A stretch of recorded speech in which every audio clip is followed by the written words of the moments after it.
Cada uma dessas células de combustível de urânio produz calor suficiente para gerar 1 milhão de kWh de eletricidade. Isso é energia elétrica suficiente para abastecer milhares de casas durante um ano inteiro. Mas você alguma vez já se perguntou como o urânio enriquecido é obtido e como é possível que algo tão pequeno tenha tanto poder?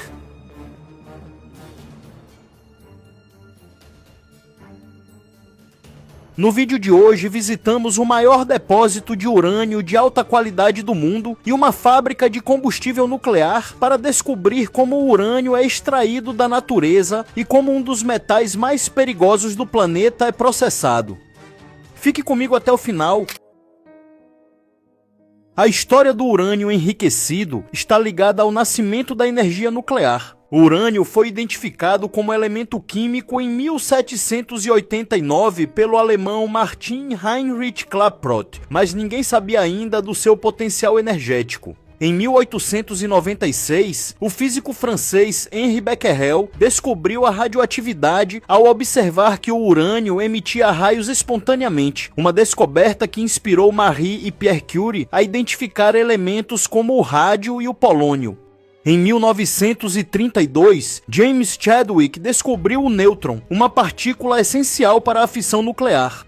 Em 1938, os alemães Otto Hahn e Fritz Strassmann descobriram que o urânio-235, um isótopo raro do urânio natural, podia sofrer fissão nuclear. Eles demonstraram que um átomo de urânio podia ser dividido ao ser atingido por nêutrons, liberando uma enorme quantidade de energia. O urânio natural contém 99,3% de urânio-238, que não sofre fissão imediata, e 0,7% de urânio-235, que é ideal para a fissão. Aumentar a proporção de urânio-235, um processo chamado enriquecimento, foi essencial para reatores e armas nucleares.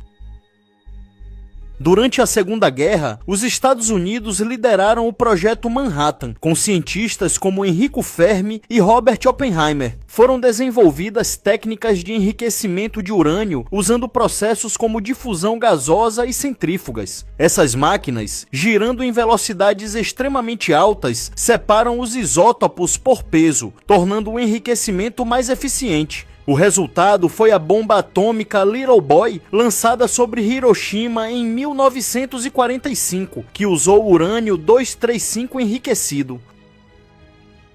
Após a Segunda Guerra, muitos países começaram a investir no uso civil do urânio enriquecido para reatores nucleares que geravam eletricidade. Para funcionar em usinas, o urânio precisa ser enriquecido para 3 a 5% de urânio-235. Já para bombas, o nível de enriquecimento ultrapassa os 90%. Daí, a grande preocupação com a proliferação nuclear. Hoje, o urânio enriquecido alimenta reatores que geram 10% da eletricidade mundial.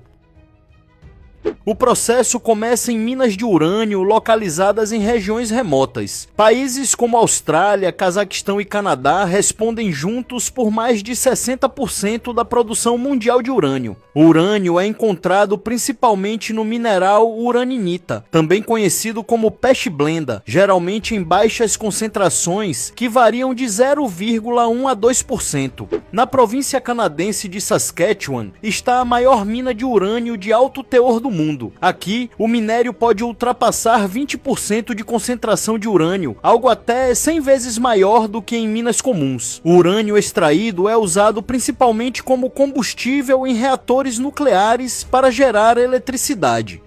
O minério de urânio encontra-se escondido sob uma espessa camada de arenito saturado de água, o que significa que todos os poros da rocha estão preenchidos por água subterrânea. Para alcançar o minério sem inundar a mina, eles usam técnicas como o congelamento artificial do solo. Os trabalhadores utilizam brocas de carboneto de tungstênio, alinhadas como fileiras de dentes, que perfuram a rocha. Esses primeiros furos servem para instalar tubos que retiram calor, transformando a água nos poros do arenito em gelo. Isso cria uma barreira congelada que impede a entrada de água e torna possível alcançar o minério de urânio em segurança. O minerador opera o equipamento por controle remoto, transferindo um novo pedaço de tubo para a extremidade da perfuratriz a cada 1,5 metros para penetrar 130 metros no leito do arenito. A instalação de apenas um pedaço de tubo leva até 8 dias, e há 200 deles.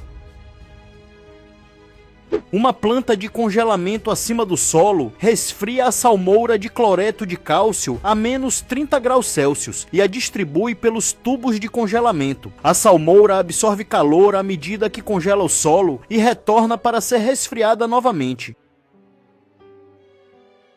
A extração do minério começa acima dos depósitos de urânio. Eles usarão essa broca para perfurar o corpo de minério e fazer um furo inicial de pequeno diâmetro, conhecido como furo piloto. O furo piloto traça o caminho da broca até o minério e cria um ponto de entrada para equipamentos de mineração maiores. De uma posição elevada, a broca perfura verticalmente a rocha para atingir um nível específico abaixo do corpo de minério. Eles agora estão prontos para a broca de expansão. Essa broca é elevada através do furo piloto, alargando a rocha. A broca puxa a alargadora para cima do furo piloto e o minério fragmentado cai no que é conhecido como câmara de extração. Um sistema de controle remoto mantém os mineradores a uma distância segura dos riscos de queda de rochas e também minimiza sua exposição ao urânio radioativo. Como precaução adicional, eles ventilam continuamente a mina, introduzindo ar fresco a cada 20 minutos. Controlando a distância, o operador conduz a carga a um scanner que mede a quantidade de radioatividade no minério. O scanner determina que o teor de urânio é de cerca de 15 a 18%, considerado de altíssima qualidade.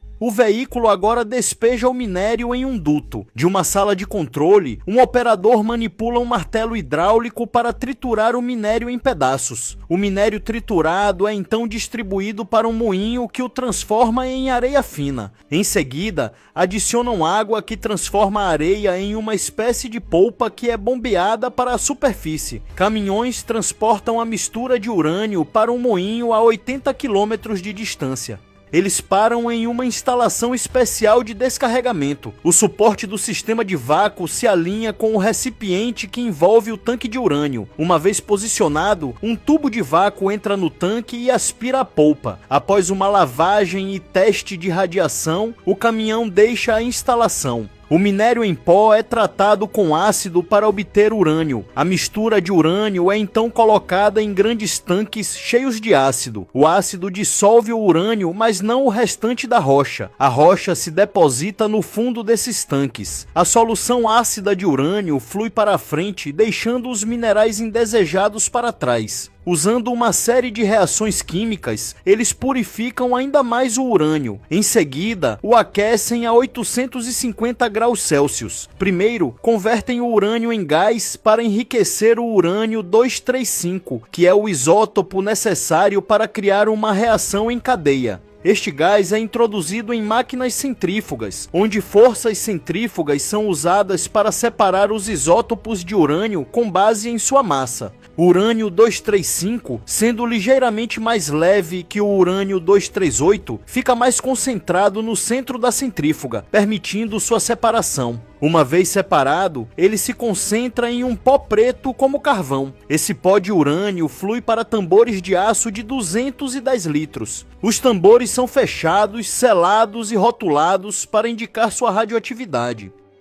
Os tambores são então enviados para uma usina de processamento de combustível nuclear. O urânio muda de preto para amarelo enquanto é convertido em trióxido de urânio, uma forma química intermediária na cadeia de processamento. O trióxido de urânio é enviado para cones invertidos especialmente projetados. Ao chegar à instalação, uma válvula se abre na parte inferior e o pó flui para tubos transportadores que o levam até a usina. No interior, eles dissolvem o pó de trióxido de urânio em ácido. Um trabalhador coleta uma amostra para testar a densidade e a química e confirmar que ambas são aceitáveis. Em seguida, eles adicionam um produto químico para converter conter o urânio dissolvido em sólido. Após o processamento adicional, o trióxido de urânio é convertido em dióxido de urânio, a forma química necessária para o combustível nuclear. A centrifugação do dióxido de urânio mistura partículas de diferentes tamanhos para criar uma mistura mais homogênea. O processamento químico também faz com que o urânio mude de cor, o tornando um pó fino preto.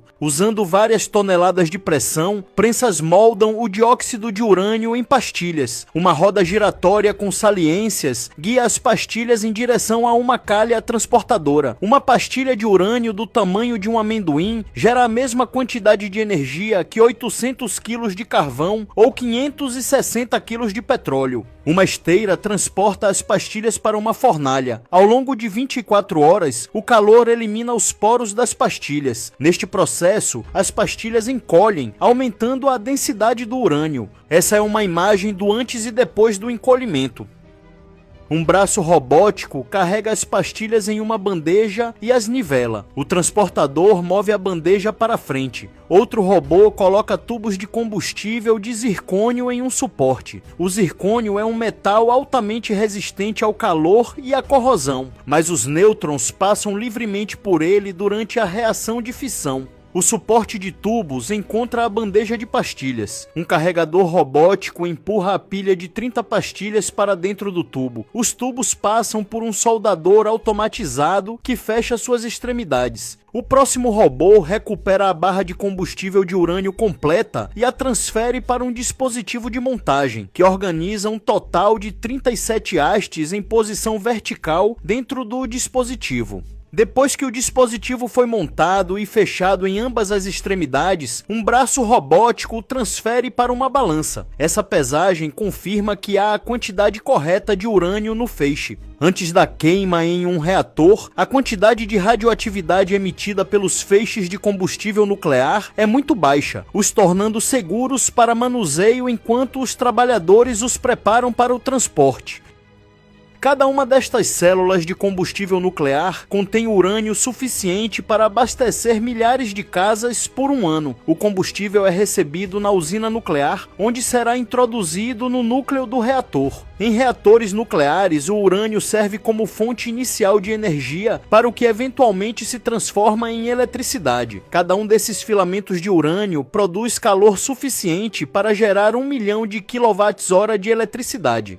Para que ganhem vida, eles devem ser inseridos no núcleo do reator. Os 480 tubos do reator podem conter até uma dúzia de barras de combustível cada, e quando 5.760 barras estão no lugar, o espetáculo começa.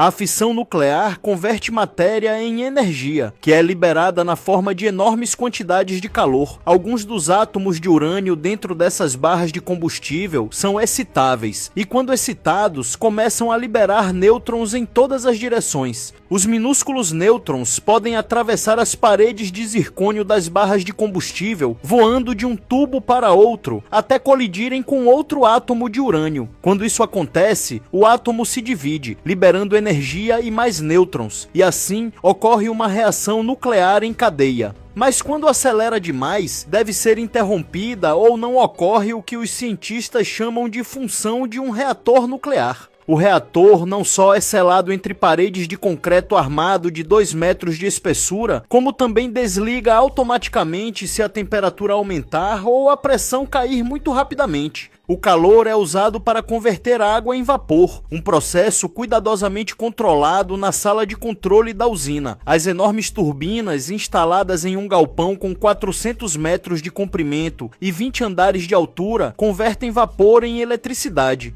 A turbina gira a 1.800 rotações por minuto e aciona um gerador. A roda gigante do gerador converte o movimento em mais de 750 megawatts de eletricidade, o suficiente para atender às necessidades de 500 mil de pessoas. Após aproximadamente um ano no núcleo, as barras de combustível se esgotam, mas também ficam extremamente quentes e radioativas. Elas são tão quentes que precisam ser armazenadas em água por 10 anos antes de poderem ser descartadas com segurança. Elas são colocadas em uma piscina na usina para resfriar sua temperatura e dissipar a radioatividade. Afundadas nesse depósito de 8 metros de profundidade, encontram-se mais de 700 mil barras de combustível radioativo.